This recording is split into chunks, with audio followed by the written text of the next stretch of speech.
Welcome back, boys. Week 6 recap. We accomplished a wedding this weekend. Lots of big fantasy drama. Let's get into it. First off, Kiffin Award. Pams, their first of the season. They put up 171 points. Now let's talk about what else happened this weekend. First off, we request drinks on the golf cart before you go get pictures. Fail to deliver. Also in this league, we have a very strict no man left behind policy. He allowed his roommate to get too drunk at the wedding, completely missed the after party. Failure. Comes up to the after party, starts pouring whiskey in the boom cup like a complete psychopath. Just failure. And then, of course, it backfires. He acts and he clogs our sink. And if Ashley wasn't there, we would have been really fucked because Lord knows we were not figuring that shit out until the morning. So, Ashley, you the real MVP. Everyone shout out Ashley. And that's all there is to say about this team this week. Yeah, Lemp, you owe Ashley like a lunch, a dinner, some sort of gift. You Maybe owe a her foot something, massage. dude. Yeah, just something. Like you fucked up so hard. Like who goes and pukes in somebody's fucking sink, bro? And not just that, you didn't have the decency to even just like clean it up or try to unclog that shit. You just let the faucet run and had that thing swirl up all the way to the top. That shit was overflowing. You owe her something, Lemp. You owe her something. He also tried to steal her bed. I had to choke slam him and get him out of there. Yeah. A lot of off the field issues with the Pams this week. Yeah. We're just gonna leave it at that. FaZe Kev over here. Oof, buddy. 0-6 now. If we're gonna date back going to last year as well, because as we know, Kev was in the lake last year. This team is currently on a 9-game losing streak. Oof. So they really need to try to turn the tide next week if they wanted to not become the first ever team in FTM history to have a double-digit losing streak within the league. But for this team again, Josh Allen continues to carry his load, 36 points as he balled out on Monday night. Also a big game from Darrell Henderson as he was able to put together 2 tuds against the New York Giants. But just the theme of the year for this team, 2 people who are normally propping this team up, and then just a bunch of single digits everywhere. TJ Hawkinson was able to get back on track this week, but everywhere else, just a bunch of single digits. Another game for FaZe Kev, getting the Lemp Award this week. Dude, you got to turn it around, buddy. I mean, it's getting to a point where you're about to hit 10 losses in a row. So you got to turn it around next week. You got to do something different. Like you'd think they just luck into a win eventually, but that has just not been the case. Yeah, at some point. All right. That brings us to our second game. Cleas Mafia. Scratches and claws their way to a win. Many could argue they didn't deserve, but they find a way to get it anyway. They reached a now 2-4 record. Yeah, so on Monday Night Football here, AJ Brown, the savior for Cleas Mafia. There was a little bit of learning that happened for with this franchise from week 1 onto week 6 now. During the game, AJ Brown had 0 targets at halftime, and unlike week 1 with Brandon Ayuk, Cleas Mafia did not throw AJ Brown on the trade block, which surprisingly obviously did not instill confidence in Ayuk week 1, as he has put up a solid 1.25 points per game. Cleas Mafia started him. By not doing that this time around, not getting too emotional about it, AJ Brown was able to find his groove in the second half and get this team a win. Also, they got to shout out CeeDee Lamb, who really put them in position to capture this victory by getting around 12 to 14 points in overtime with a huge touchdown to catapult him to 37.6 points. And they also got to shout out DeAndre Swift for getting another garbage time touchdown, which seems to be a big theme for him and the Leons this year. But it was just enough to scrape past the 10-4s this week.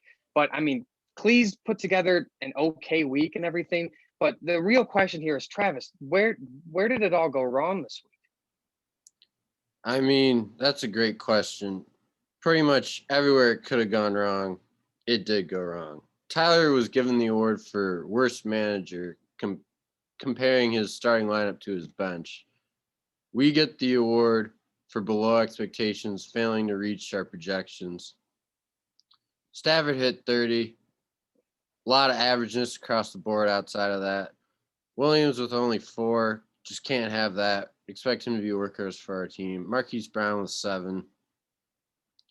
This was just really a tough one to swallow. This game should have been over, but A.J. Brown and C.D. Lamb came to save the day. For Tyler, we had some injuries coming into this one. We're not making excuses over here. We got a strong next man up mentality. We're really starting to question the work ethic of this team. You know, everyone was talking about how we were going to get the title at the beginning of the year, but titles are earned, they are not given. So you best believe we're going to be running laps, we're going to be running bleachers all week this week. We're going to really sink that message into our team. We got to get going here. She belongs to the streets. All right, next game. Matt and Francy Feast fall to 4-2, their second straight loss at the hands of the Philly Cheekles. Yeah, so here for Blake, big running back pickup of the week, Darrell Williams, backing up the Brinks trucks, making sure he did not get outbid this week, comes through with 2 touchdowns for the Philly Cheekles, and that's going to be kind of the theme for your big 3 right here. Jonathan Taylor, 2 tuds. Darrell Williams, 2 tuds. D-Hop, 2 tuds. Just 2 tuds all around from kind of their big studs here. You know, once you get towards the bottom of the lineup, some single digits, you know, some things that maybe you want to work on in the weeks to come. But overall, just everybody was able to do enough to stage off previous number 1 seed in the league, Matt Juckno, as the Francy Feast drops their second game in a row after their hot 0-4 start or 4-0 start. Yeah, so on the flip side here for Francy Feast, same story we've been seeing all season pretty much. Kyler Murray, big day with 30. Derrick Henry, big day with 35. That was on Monday Night Football. This game was out of reach, but that did save him from the Lemp award for the week. Edmonds and Evans were just straight up disappointments this week. They only combined for 11 between the 2 of them. And other than that, not much to say for Francy Feast here. They run into a 151 bomb. It's hard to win with that. It's just, you know, 2 straight losses. They want to make sure they're not creating a habit of losing over there. Maybe they're getting a little too complacent. They got to keep their foot on the gas and push into the playoffs. They're starting to let, you know, teams catch up to them now with these 2 straight losses here. All right. 4th game up now. Man of the hour. The GOAT KD fails to convert on his big day as they fall 135 to 162 at the hands of the Cleveland Steamers, who now improved to 4-2. Yeah, Coop, you're already getting enough W's on the day. We had to come through and snatch your fantasy football dub for you. Sorry about that, bud. But we're going to start out here with Thursday Night Football. He goes by Big Lenny, regular season Lenny, sometimes Thursday Night Football Lenny when he's playing. Big Lenny with a big game, 30 points, 2 touchdowns on Thursday Night Football, really put us in a position to kind of front run this week. Also have to shout out my other running back, Joe Mixon, who was able to get back on track this week after coming back from an ankle injury with 28.1 or 28.3 points and a touchdown, as they were finally able to get him involved in the receiving game, which has been a point of emphasis all year. And everybody else, you know, did enough. Deontay Johnson, I want to shout him out. He had a big game, 9 receptions, 71 yards on the Sunday night game. But everybody else played their part, getting us enough points here and there to get away with another victory here. One of the things that we've noticed about our team this year is that most weeks somebody new is stepping up for us and providing a big week. So that's really what we like to see, as we try to, you know, right some of the ships, trying to get Mahomes back looking like Mahomes. Scary Terry had another down week this week, but we were able to persevere even without some of our top guys having big days that we're accustomed to. Yeah, that's what you like to see. You got to have people continuing to step up if you want to continue to get wins. Flip side here, go KD. Another continuous string of bad luck. They were 4 points off of getting their third straight Lions award. Matt did save him from that. But yeah, it was just not a great week for them. First off, Gaskin only 2.4 points in London. That was a major letdown for them. And then just a lack of an explosive scoring. We see some nice numbers in here. Rodgers 28, Hill with 20, but no mind blowing numbers. And at some point you got to go take the game from your opponent. You can't just keep playing average and expect to get wins. You got to get up some 30 and 40 bombs, make the other team come and get you. But it's worth asking if they have upset the football gods choosing to get married in the middle of October here. And I think this serves as a good reminder to the rest of the league to do your patriotic duty and get married during baseball season. Just saying. I think it might also have something to do with that nickname that he's given his starting quarterback there. That could be it too. Who knows? It could be a series of things. Could be. And that brings us to our final game of the week. This one was a real nail biter. Matter of fact, it goes down as the 10th closest game we have ever had in league history, being decided by 1.58 points. We had a major Monday Night Football matchup between Stephon Diggs, down 9 points going against Tyler Bass, and Stephon Diggs was able to pull it out for Leeroy Jenkins here. Yeah, Adam, you lucky son of a bitch, bro. First off, we're sitting here watching games last week, and you're just like, man, I got Noah next week. Would really like it if I could play Noah without Saquon Barkley. Well, 5 minutes later, Saquon Barkley's out of the game with a rolled up ankle. So dude gets his wish. Later in the day, Clyde Edwards-Helaire also goes down with an injury. So Adam gets his little voodoo magic, getting Noah's running backs out of the gate, and then proceeded to just victory lap his injured running backs all fucking week. Literally talking trash to Noah about his running backs, telling him his running backs are glass, and almost came back to bite him in the ass. It kind of felt like karma a little bit to a point. Stephon Diggs did, end up saving him with a big day with 22.9 points.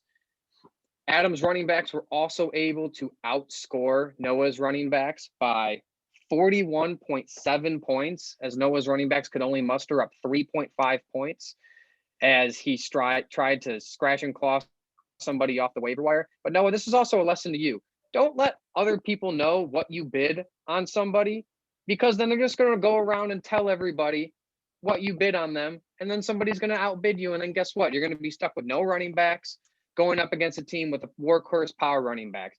This game in itself was just kind of mind-boggling in its entirety, but it was great to just sit back and watch, from an entertainment standpoint on Monday night. But Adam, you lucky son of a bitch, you escaped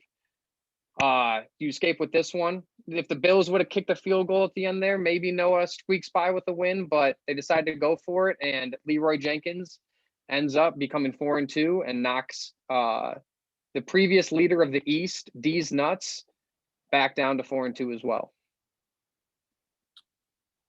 Yeah, so like Nick just said, major lesson in not sharing your waiver claims. I believe it took Blake approximately 10 minutes to inform everyone of the bid for 69 coins.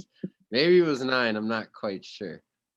And I hate to give the ownership group of Leeroy Jenkins any credit, but what they said all week turned out to be true. No, your running backs fucking suck. They only combined for 3.5 points here. They got a big day out of Dak, 33, connecting with CeeDee Lamb, of course. The Rams defense had a good day, keeping a minute, and then came down to Tyler Bass. He had a 9-point advantage against Diggs, unable to get it down. They had a 4th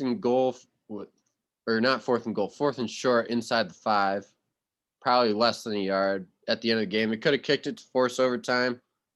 They chose not to, and the Bills lose along with DeezeNuts to wrap up the week.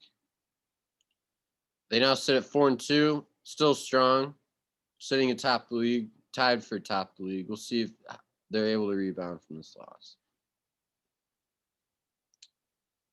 And that brings us to the week 7 schedule. We are pretty much officially at the halfway point now. I think after this Thursday, we call it halfway done. So we do have an odd number of games now. But let's see what we got in store. First off, FaZe Cavs still looking for their first win of the season. They're taking on Texas 7-4s. They just fell to 3-3. They're looking to battle back if they want to make the playoffs. Second game up, we got DeezeNuts coming off getting exposed to the whole league, losing last second, heartbreaking fashion. They're going up against Cleveland Steamers. Big win over the GOAT KD this week. Nick, how you guys going to look to keep it going? Again, we're going to have to keep implementing that next up mentality. We will be without our boy Big Chubster for one more week. Hopefully he'll be back in a week, but we're going to have to find somebody to make up those points that he consistently provides for us. All right, third matchup, Cleas Mafia coming off their second win of the season, going against the GOAT KD. Two struggling teams here. One of them's got to get a win. See which one of them's able to do it. If the GOAT KD is able to escape their recent misfortunes. Fourth game, we got the Philly Cheekles taking on Leeroy Jenkins. Both teams off to a hot 4-2 start, looking to gain separation on everyone else who's tied at 4-2. And same thing in this last matchup. A big unofficial rivalry, big mom rivalry between Francy, Pams, both teams 4-2, looking to keep it up. Take a quick peek at the standings here. We got 6 teams currently tied at 4-2. Could have been 7, but we let everyone down. And yeah, that's pretty much it. Nick, any final thoughts coming out of this wacky weekend, as you could say? Yeah, what a weekend. What a fun weekend. Congratulations once again to Coop. And yeah, just great to see everybody. Great to see everybody back in the hotel afterwards. Yeah. But yeah, that's about all I got. Everybody get ready for another fun week here. We got 3 different 4-2 versus 4-2 games this week, so big implications on the line. All right, boys, that's it for me as well. Have a good week. See you around. Bring your A game this week.